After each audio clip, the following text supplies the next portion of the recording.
of the We also support all efforts for a peaceful resolution of the Ukraine conflict in line with the UN Charter to end human sufferings and global turmoil caused by this protracted war. Madam President, Pakistan condemns terrorism in all its forms and manifestations. For over 2 decades, Pakistan has been at the front line of global counter-terrorism efforts, having suffered over 90,000 people. We lost 90,000 people from the face of Pakistan, but from the face of this global world. And I believe a man killed in New York is a man killed in Lahore, a man killed in Islamabad is a man killed in London. It's a global village. So I think unless and until terrorism is defeated hands down, this world will not be a peaceful place to live.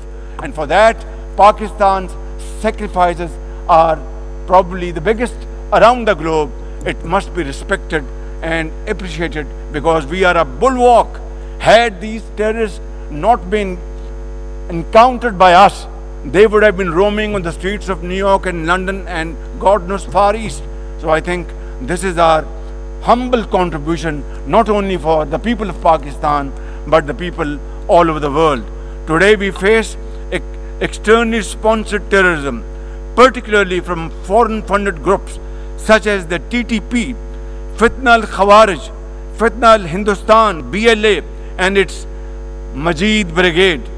Operating from Afghan soil, these groups are responsible for some of the most heinous attacks inside Pakistan, including the dastardly Jafar Express train incident earlier this year, which was, the train was hijacked and 400 people were kept for days and weeks, and mercifully, by Allah Almighty's grace, our armed forces and law enforcing agencies were able to recover them. Now, as an immediate neighbor and a brotherly country of Afghanistan, Pakistan has a direct stake in a peaceful Afghanistan.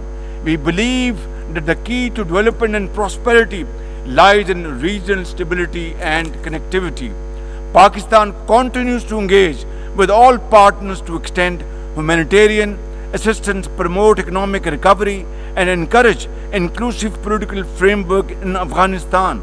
The interim Afghan government must, however, uphold human rights, including women's rights.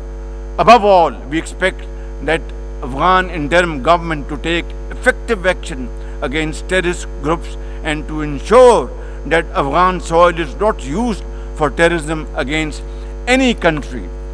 Ladies and gentlemen, there must be no space for hate speech, discrimination or violence against any person or against any religion. Hate-driven ideologies such as India's Hindutva driven extremism pose a danger to the entire world.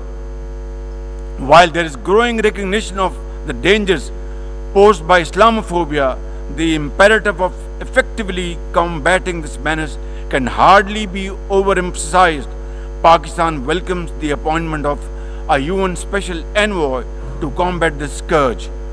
Ladies and gentlemen, while we are confronted with the climate crisis, it demands the most urgent collective action. In 2022, Pakistan faced massive floods of humongous proportions that caused huge losses amounting to $34 billion and many valuable lives lost. This year again, we are dealing with another mega flood with thousands of villages washed away from the face of the earth, millions of people displaced, more than 1,000 killed, and billions of dollars of crop, livestock and property washed away, lost to flood waters. Our nation stands united in these testing times, and we are dealing with this natural calamity with remarkable resilience by the grace of God.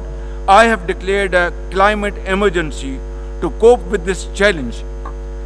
The catastrophic floods of 2022 and 2025 this year are glaring examples of loss and damage caused due to climate change.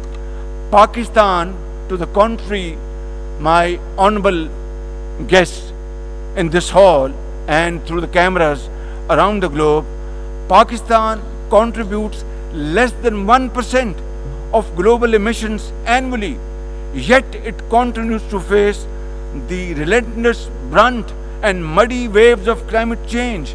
And then we are told to borrow loans and add on to our debt, huge debt pillars we have over the period of time. This is not fairness. This is not equality. This is not justice. This is not fair play. How can you expect a country which is a developing country facing humongous flood challenges every year due to climate change and no fault of ours, and yet we are told to borrow more loans? I think borrowing loan would be destroying your economy. We will be better off than not borrowing loan and standing on our own feet, working hard, tirelessly, blood and sweat, and we will inshallah make Pakistan a great country, inshallah. Ladies and gentlemen, while we deal with climate change, I bear good tidings on the domestic economic front. Socio-economic development and the welfare of our people are among my government's foremost priorities.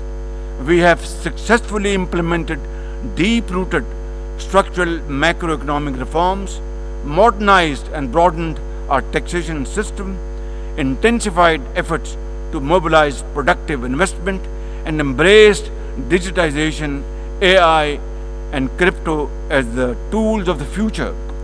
Strategic partnerships, including our all-weather cooperation with China through the China-Pakistan Economic Corridor under President Xi Jinping's landmark Belt and Road Initiative, are contributors to our progress as I speak. I admire the vision and foresight of President Xi Jinping, whose recently launched Global Governance Initiative, along with other global initiatives, offers a comprehensive framework for a more just, fair and inclusive development. Excellencies, as a non-permanent member of the UN Security Council, Pakistan is playing its constructive role in conflict prevention. The unanimous adoption of Resolution 2788 under our presidency of the Council has renewed our collective commitment to multilateralism, respect for the UN Charter, and effective implementation of UN Security Council resolutions.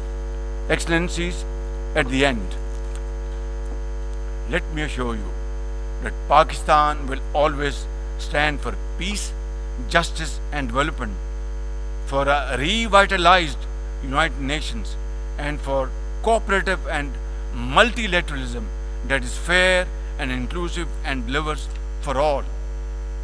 Therefore, let this 80th anniversary not simply commemorate history. Let us make history and chart a future for the next 80 years with these United Nations as enduring hope for global good. Let us truly strive to become better together. Thank you very much. United Nations, long live. God bless you.